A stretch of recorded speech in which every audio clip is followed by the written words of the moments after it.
15 years old, you had a nude video leaked and spread across the internet. Not one person was like, isn't this girl a minor? Months, and honestly, I feel like it was at least a year that I was just suicidal ideation mindset. Madison Beer just revealed that the person who leaked her nude videos when she was a minor had the audacity to reach out to her years later. And what she said in response is setting the internet on fire. Madison Beer recently revealed something that left fans and followers stunned. The person who leaked her nude videos when she was just 14 years old, a minor, actually reached out to her. This isn't just celebrity gossip. This is about a serious crime committed against a child. For those who might not know the full story, Madison Beer was only 14 when private videos she had sent to someone she trusted were leaked online without her consent. 15 years old, you had a nude video leaked and spread across the internet. This is child exploitation, plain and simple. The incident happened shortly after she had been discovered by Justin Bieber and was beginning her music career, adding public humiliation to an already traumatic experience. In a recent interview, Madison revealed that the perpetrator has since contacted her, supposedly to make amends. I remember just dropping to the floor and being like, oh my God, what do I do? Her response? I don't forgive you. Madison's stance is more than just a personal decision. It's starting an important conversation about the expectations placed on victims. Society often pressures survivors to forgive their abusers, as if forgiveness is the only path to healing. Madison is challenging that narrative, and it's resonating with millions. The Madison explained, I don't need to forgive someone who completely violated my trust and privacy when I was literally a child. Forgiveness is not owed to anyone, especially those who commit crimes against minors.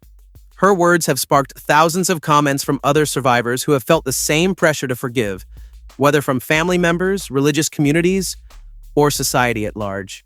One of the most devastating aspects of Madison's experience is the permanence of digital content. Once something is online, it's nearly impossible to completely remove. Madison has spoken openly about how these images continued to circulate and haunt her for years after the initial leak. I remember there was a video. It was a grown man, like visibly a grown adult, and he was just like having aggressive sex with this sex doll while watching this video of me, of a 14-year-old little girl. And I remember being reminded of being sexually abused as a child. Madison quotes, even as I was turning 18, 19, 20, people were still finding these videos and images, she shared. I'd get messages from strangers saying they'd seen them. The violation never really ends. This reality highlights the trauma of digital exploitation. Unlike many other crimes, the evidence doesn't disappear. It can continue to circulate indefinitely, re-traumatizing victims years or even decades later. People kicked me while I was down and just like did not give a did not look at me as human at all. I thought that everyone on the face of this earth would have rathered me dead. It's important to note that what happened to Madison Beer wasn't just morally wrong. It was illegal.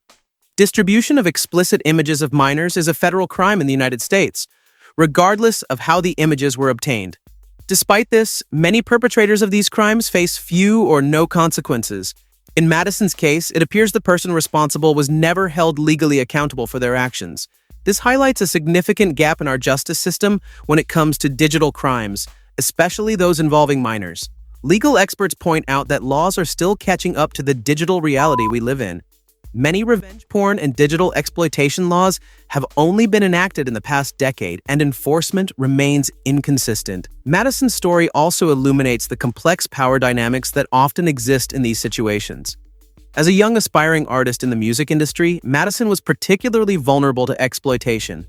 The person who leaked her videos likely knew this and took advantage of the situation. This pattern repeats itself across industries and situations. People in positions of power or with perceived advantages, using that leverage to exploit others, particularly young women and girls. Madison has since become an outspoken advocate for protecting young people in the entertainment industry, frequently highlighting the additional pressures and dangers faced by young women. The psychological toll of such violations cannot be overstated. Madison has been candid about her struggles with anxiety, depression, and PTSD following the leak.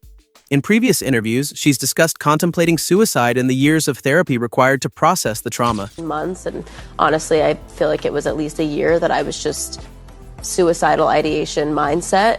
Mental health professionals emphasize that healing from such betrayals is a complex, non-linear process. It felt very normal to me to think about that at the end of every day. And then, yeah, that wasn't until I ended up actually making an attempt and was thankfully obviously on. Dr. Jennifer Harmon, a psychologist specializing in trauma, notes, when private images are shared without consent, it represents a profound violation of boundaries and trust.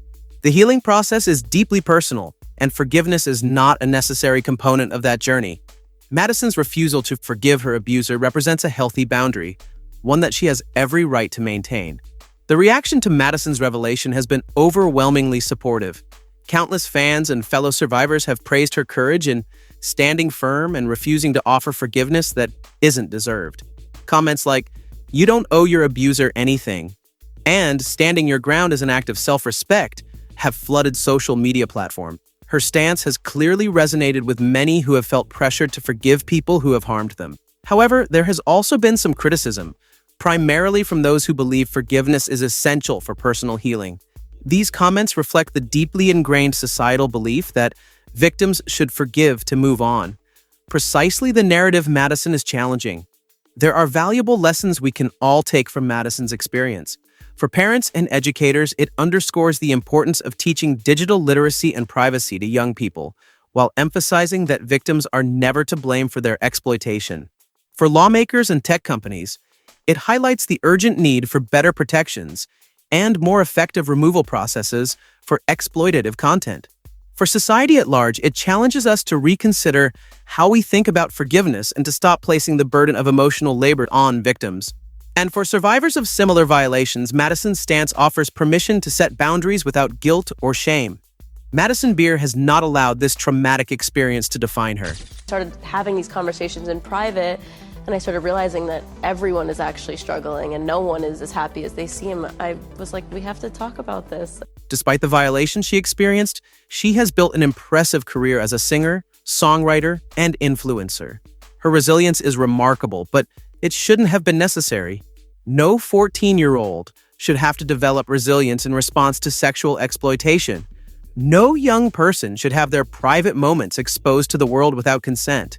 And absolutely no victim should feel obligated to forgive the person who harmed them. Madison's refusal to forgive isn't about holding on to anger. It's about honoring her own experience and healing process. It's about recognizing that some violations are so profound that forgiveness cannot and should not be expected. As we conclude, remember this: your healing journey is your own. You get to decide what forgiveness means to you and who deserves it.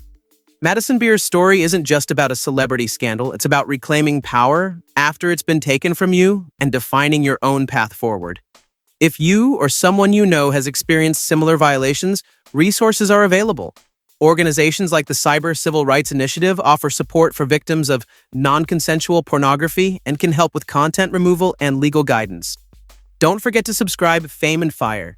Comment your thoughts, share, and like.